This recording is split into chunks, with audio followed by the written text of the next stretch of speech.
Cerita ini memiliki dua versi teks dan audio. Silahkan pilih sesuai yang diinginkan. Bisa dilihat di playlist.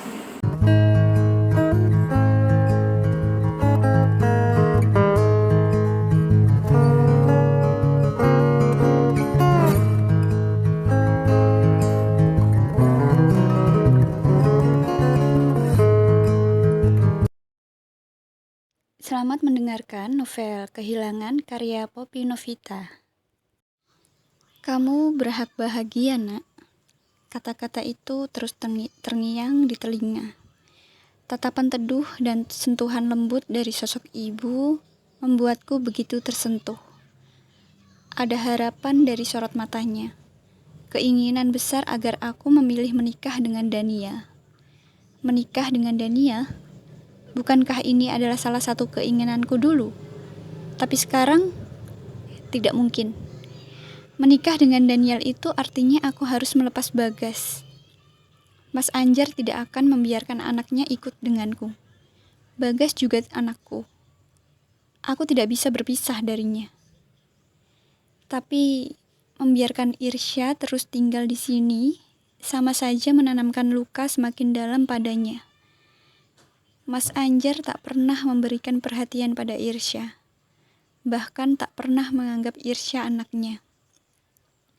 Lalu, apa yang harus kulakukan agar adil? Kecupan di leher mengagetkanku. Aku yang sejak tadi tiduran dengan pikiran melayang, tersentak kala Mas Anjar sudah ada di sampingku. Mas, aku mendesis dan bergerak menyingkir kala tangan Mas Anjar menyentuh lenganku. Kenapa?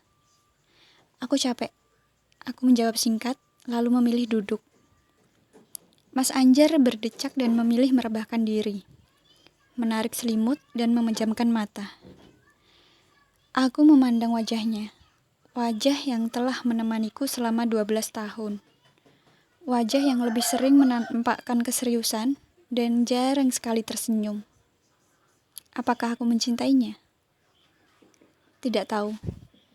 Aku sama sekali tidak tahu tentang perasaanku ini.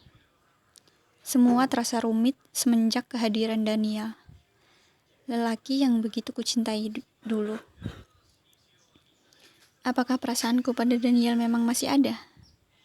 Entah. Aku juga tidak tahu. Aku bingung. Semua menjadi rumit sekarang ini. Kamu kenapa sih? Aku yang duduk bersandar kepala ranjang, terkejut ditanya tiba-tiba oleh Mas Anjar. Ternyata tanpa sadar aku terisak. Buru-buru aku menggeleng sambil mengusap sudut mata. Cengeng banget kamu akhir-akhir ini. Gerakan tanganku mengusap mata terhenti.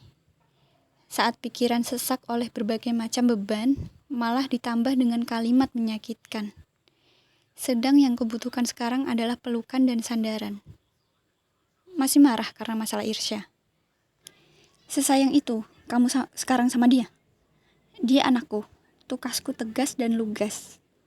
Sampai lupa kewajiban kamu sama suami. Berani ngebantah, berani keluyuran sampai tengah malam. Lupa sama Bagas. Mas, aku beneran lagi capek ya. Jangan ditambah-tambahin. Kamu kira aku gak capek? Terus mau mas apa? Kamu yang maunya apa? Mas Anjar bangun dan duduk. Sekarang katakan mau kamu apa? Aku memilih diam dan memalingkan wajah. Malas berdebat. Gak jelas kan? Kamu kira kamu doang yang capek? Aku lebih capek. Capek hati. Tekannya. Aku menatapnya kembali. Capek karena nikah sama wanita yang udah hamil duluan. Capek karena menjalani rumah tangga yang sama sekali gak kamu mau. Iya mas. Aku gak ngungkit itu ya. Tapi kamu sendiri yang ngungkit. Karena emang itu yang ada di pikiran kamu kan mas. Kamu gak pernah ikhlas nikah sama aku. Ikhlas? Mas Anjar tertawa dan terdengar sarkastik. Lebih tepatnya aku dipaksa ikhlas sama bapakmu. Sekarang bilang, ada perjanjian apa antara bapak sama kamu? Kita selesaikan. Tanya aja sama bapakmu. Sekarang masalahnya sama kamu mas. Seruku karena Mas Anjar beranjak turun dari ranjang. Mas, tak dihiraukan. Kalau memang kamu gak ikhlas nikah sama aku, kenapa gak kamu ceraikan aja sekarang? Langkah Mas Anjar terhenti saat hendak membuka pintu. Harga diriku sudah dibeli sama bapakmu. Menceraikanmu sama saja cari mati. Mas Anjar kemudian membuka pintu, keluar dan menutupnya dengan cara dibanting. Aku terduduk lemas mendengar ucapannya. Apa maksudnya? Pertengkaran semalam membuat suasana pagi kembali dingin. Mas Anjar tak sekalipun menegurku. Begitupun denganku yang lebih fokus pada Irsya dan Bagas. Menyiapkan sarapan dan menu makanan untuk bekal ke sekolah. Bagas mau berangkat bareng papa atau mama? Mas Anjar bertanya saat sampai di meja makan. Sudah dalam keadaan rapi. Sama papa, Bagas menjawab. Sekarang, tegas Mas Anjar yang langsung membuat Bagas bergerak turun dari kursi. Bagas abisin dulu sarapannya. Aku menegur. Nanti ditinggal papa. Bagas sudah berlari mengikuti papanya. Aku hanya menghela napas panjang, mengalah. Mau sampai kapan keadaan rumah tangga ini begini? Bunyi notif WhatsApp membuatku mengalihkan perhatian.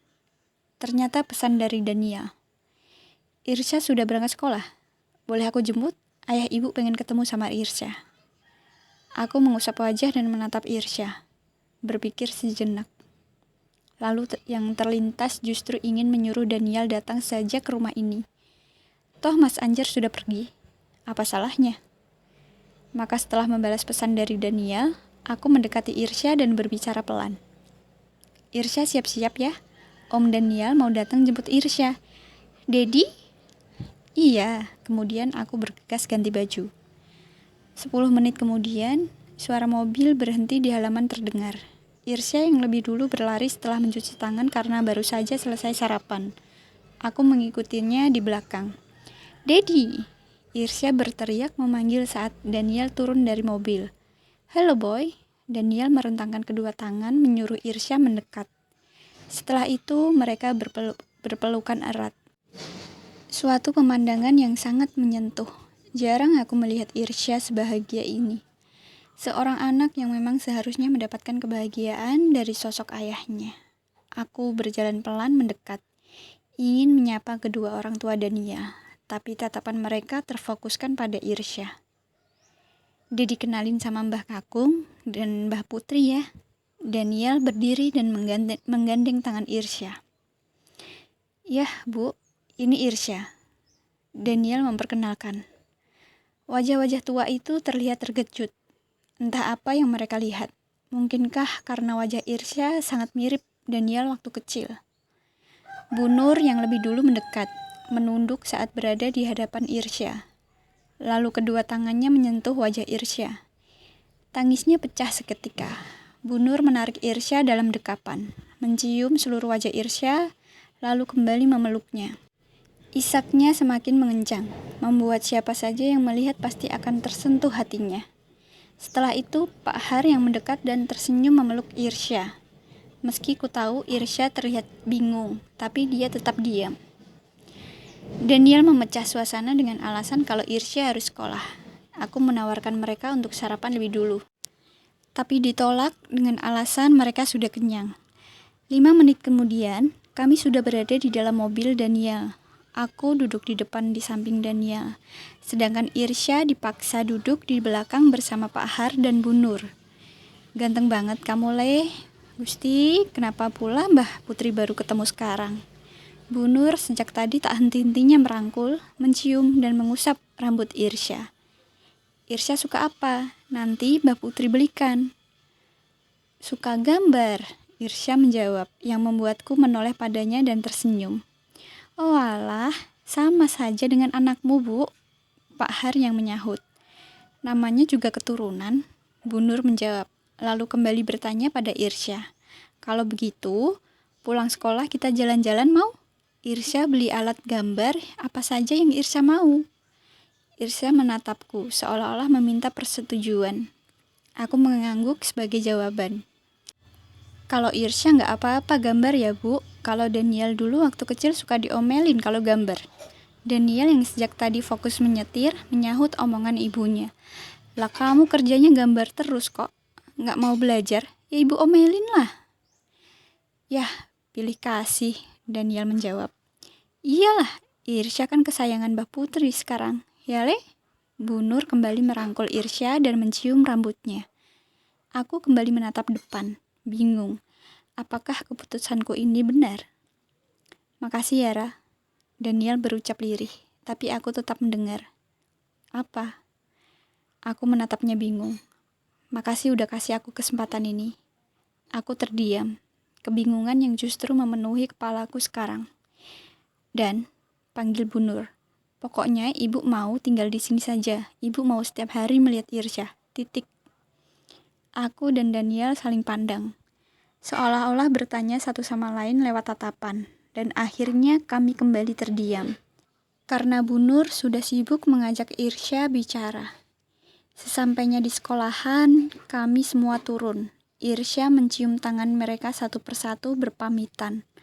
Sekolah yang pinter ya, Le. Bu Nur sekali lagi mengusap kepala Irsya. Saya antar Irsya masuk dulu ya, soalnya udah telat, harus izin ke wali kelasnya. Aku juga berpamitan pada mereka. Aku tungguin. Daniel menjawab, nggak usah Dan. Nggak apa-apa, sahut Bu Nur. Ibu dan ayah mau jalan-jalan berdua soalnya. Biar Daniel tungguin kamu dan antar kamu pulang, Nak. Aku tersenyum canggung dan akhirnya memilih mengalah. Saat baru beberapa langkah berjalan, sempat aku mendengar Bu Nur berucap pelan pada Daniel. Apapun caranya, ibu mau kamu harus bisa dapatkan anakmu. Terima kasih sudah mendengarkan cerita ini. Dukung terus channel ini dengan cara like, komen, dan subscribe. Oke? Bye-bye.